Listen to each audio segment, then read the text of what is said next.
اللهم صل على محمد وآل محمد وعجل الرحمن الرحيم كن وليك الحجة ابن الحسن صلواتك عليه وعلى آبائه في هذه الساعة في كل ساعة وليا وحافظا وقائدا وناصرا ودليلا وعينا حتى تسكنه أرضك طوعا وتمتعه فيها طويلا رحمتك يا أرحم الراحمين لا حول ولا قوة إلا بالله السلام عليكم محمد وآل محمد صلوات اللهم صل على محمد وآل محمد وعجل فرجهم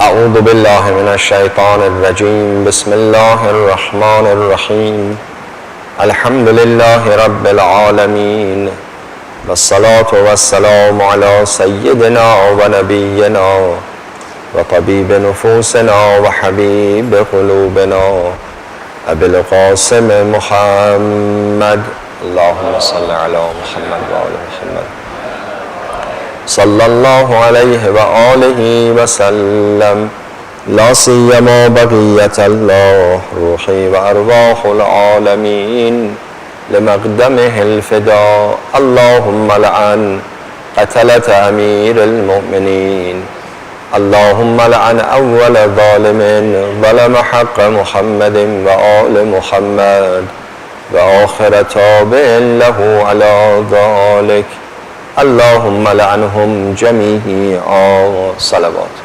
اللهم صل على محمد وآل محمد. Respected brothers and sisters in Islam, Assalamu alaikum jami'an wa rahmatullah.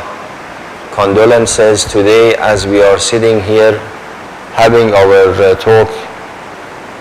Ya Allah, in early morning like today in the city of Kufa, Mawla al-Muwahhideen, Amir al-Mu'mineen, Salamullah alayhi, has been struck, and you can imagine now that our beloved Imam is in his dying bed.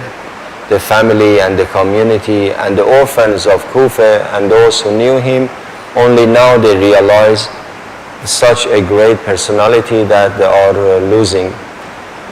Inshallah, the talk for today is the continuation, the third section of Surah Al-Maun, and I want to connect it, relate it to one of the aspects of the lifestyle of Imam Ali alayhi salam as our limited time allows. بسم الله الرحمن الرحيم أرأيت الذي يكذب بالدين فذلك الذي يدعو اليتيم ولا يحض على طعام المسكين فويل للمصلين الذين هم عن صلاتهم ساهون الذين هم يراءون ويمنعون الماعون صدق الله العلي العظيم. اللهم صل على محمد وآل محمد. In a nutshell, I mentioned that this ayah has two important messages for us. One is related to our social obligations and commitment towards our fellow humans and people around us, to tick the box of being a practicing Muslim.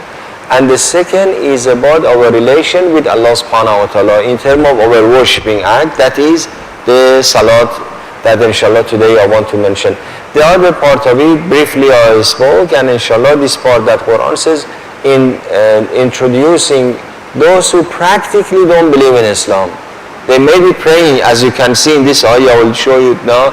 Quran is talking to those who pray, who come apparently to the masjid and pray, and yet Quran is telling them you are in big trouble.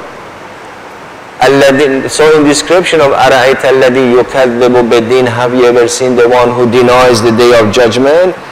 In description of that, Quran says فَوَيْلٌ لِلْمُصَلِّينَ, brothers, sisters, while in the Quran is usually used, some Mufassirin, because it's used so much for that, they say it's a place in hell.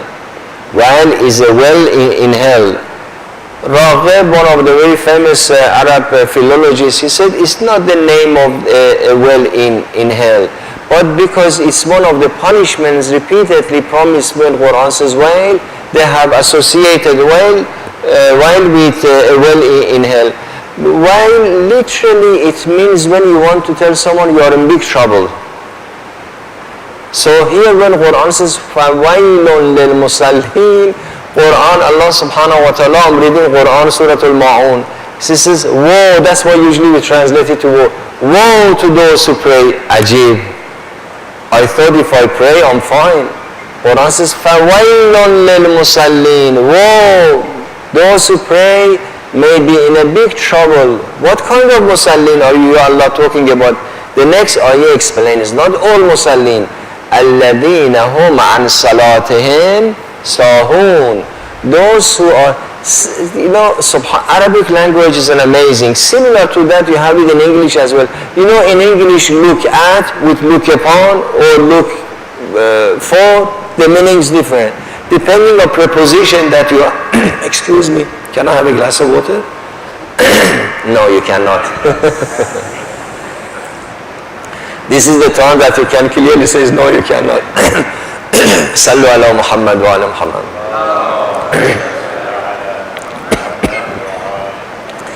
So as in English, prepositions change the meaning of the word look, for example. In Arabic, we have the same structure as well. So saha, if it is used with with fi, has a meaning. If it is used with an, has a different meaning. The same word.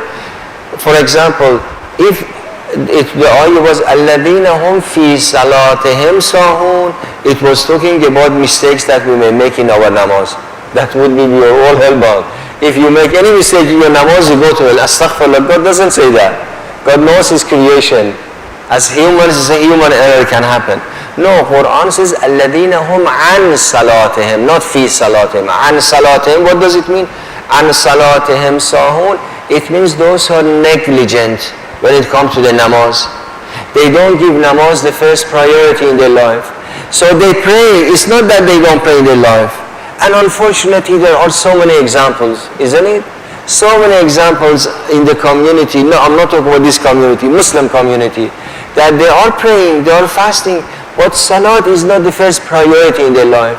And therefore, they are negligent about it.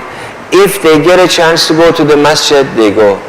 If they get a chance to pray on time, they do. And in fact, so many times they have a chance to pray on time, but without any valid reason, they are postponing it. Why? Because they are sitting chit-chatting with someone. They are over the phone for long, it doesn't bother them. And it's salat, they hear the voice of azan. See, those people, I don't mean to be too critical, but I want to be objective. These people who are living in this area are supposed they hear the voice of azan, don't they? They hear قَدْ قَامَتِ الصَّلَاةِ. They hear حَيَّ عَلَى خَيْرِ الْعَمَلِ. Hasten to the best action. God is telling us, hasten to the best action. Yani, my dear, whatever you are doing, drop it, go to the best action. حَيَّ عَلَى الْفَلَاحِ. Hasten to the prosperity. Don't you want to be successful? Don't you want prosperity? Hasten to it. God is inviting you. Amir al-Mu'mineen, that we are mourning for, we are crying, we are holding majalis. Amir al-Mu'mineen, this is part of his lifestyle that narrators, eyewitnesses, companions have narrated. When he was hearing this, the voice of قَدْ قَامَتِ الصَّلَاةِ قَدْ قَامَتِ الصَّلَاةِ, Imam Ali alayhi salam was in tears. Imam was in tears. Anything and everything would drop. Before Amir al-Mu'mineen, the Prophet sallallahu alaihi wasallam, so many companions have narrated this, that we were sitting talking with the Prophet, and then it's time to azan. Like the Prophet doesn't know anyone. I was talking to him, he would just interrupt me and get up, go to his mihrab for namaz. Why? Because God is calling.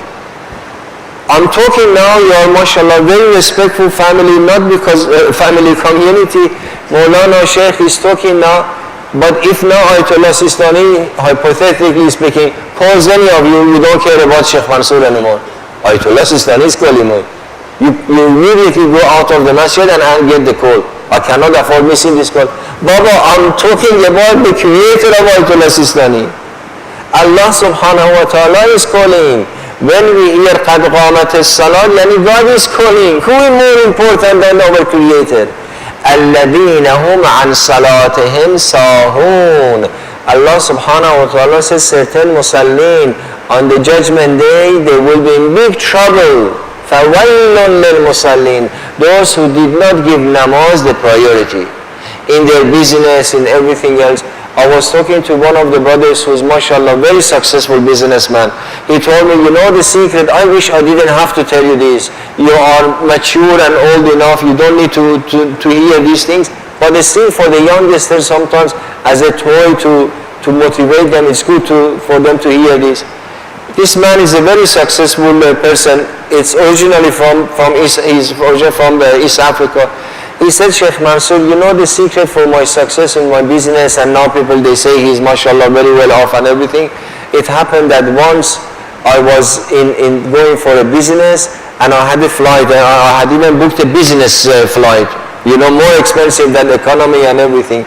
But when I got to the airport, the flight delayed and it became the time for namaz. So I was between doing my namaz or getting the flight, and it's a business class. If I lose it, I lose a business class, not only I don't care about the ticket, I will lose the business deal. Because the partners that I was in deal with, they were very strict. I said, I don't care, it's namaz time, I want to stay and I pray, even if I lose my deal. He said, believe me, since then it's just left and right, it's just like pouring on me. Pouring on me. Deal with Allah subhanahu wa ta'ala. Put aside your personal little calculator. Leave the calculation in the hand of Allah subhanahu wa ta'ala. الَّذِينَ هُمْ عَنْ صَلَاتِهِمْ سَاهُونَ. Remember that on the judgment day, certain musallin will be in big trouble. The lifestyle of the Imams of Ahlul Bayt, and even more than the Imams of Ahlul Bayt. In Nafal during the hot time of before the Islamic revolution in Iran, and that publicity for Imam Khomeini mattered a lot to let the whole world know about his revolution. People around Imam Khomeini, they had arranged journalists at that time to come to the house of Imam in France for interview. So they have organized some journalists from France, from US and other places. They are sitting and asking Imam questions. It's an interview, such an important interview. And then it's time for Azan. Imam stands up and says, okay, the rest of it. Some of his relatives, they are the ones who say, he said, oh, do you know how difficult it was to get this journalist here? Please, just 10 more minutes delay. The Imam says, it's namaz time. Next day they come, Allahu Akbar. Next day they come, it happens to be on Friday. They call Imam that, we have arranged for this journalist to come. They haven't finished their questions. And now they have come, they have questions for you. Imam says that this is time for Ghusl Jum'ah. I'm not going to compromise Ghusl Jum'ah for this journalist. Yani, what is this? I don't know about you. I cannot understand this. But this is the secret of their success. This is why this is the same. I'm not talking about, this is not a political talk. I'm talking about our religious figures and leaders. For us to learn this, you don't need to be Imam Ja'far as-Sadiq alayhi salam to be mindful about your namaz. Imam Khomeini was not ma'asum, was one of the scholars, and that was the lifestyle of our scholars to be like this.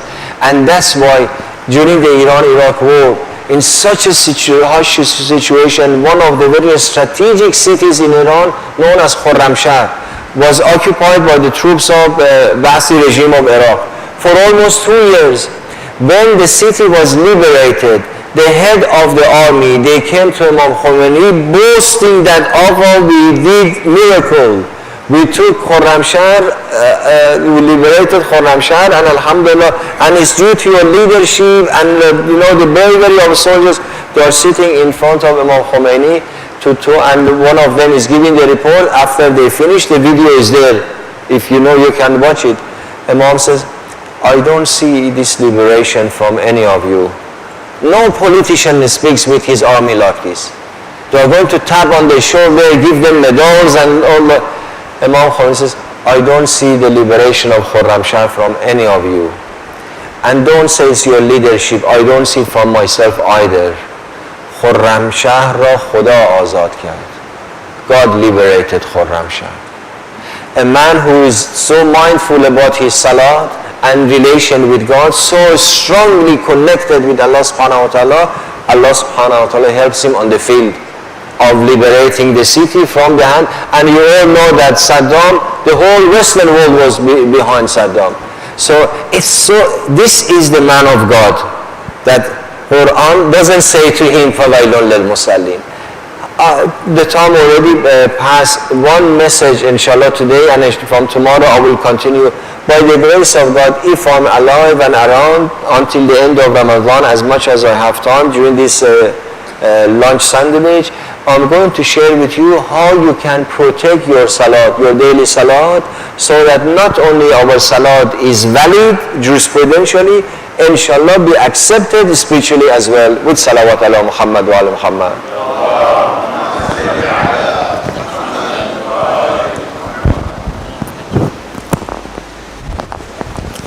متوجه زيارت.